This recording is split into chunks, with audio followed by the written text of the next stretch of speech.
सर्व भाविक भक्तांना हर हर महादेव, जय श्रीराम।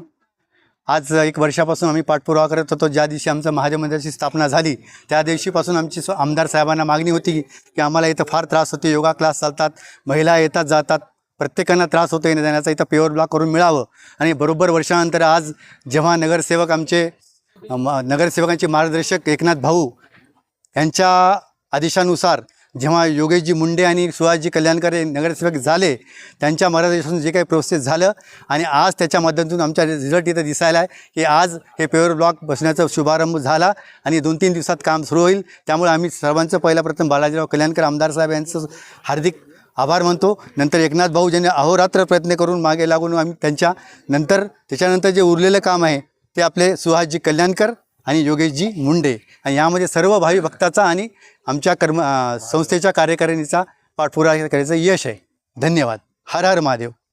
हर हर महादेव। आमच्या सर्वांच्या मागणीला आज यश आलेलं आहे आणि जवळपास 1 वर्षापासून आमच्या इथे योगा क्लास चालतो। योगा करण्यासाठी आम्हाला खूप त्रास होत होता, अडचणी येत होत्या, पावसाळ्यामध्ये पण पाणी साचत होतं आणि आम्ही संध्याताईच्या पण मागे लागलो, संध्याताईकडे पण पाठपुरावा केला आम्ही। आणि संध्याताईने सुहास कल्याणकरला सारखं सांगत होते की ते तुमच्या आई सारखे आहेत, सगळ्या भगिनी तुमच्या भवितव्यनगर मधल्या कृषी क्रांती मधल्या, आणि तू त्यांचं ऐकून बेटा सगळं करून दे असं त्यांनी सांगितलं। आणि कल्याणकर साहेबांनी सुद्धा आमच्या महादेव मंदिरासाठी खूप काही सहकार्य केलेलं आहे, त्याबद्दल मी त्यांचे आभार मानते।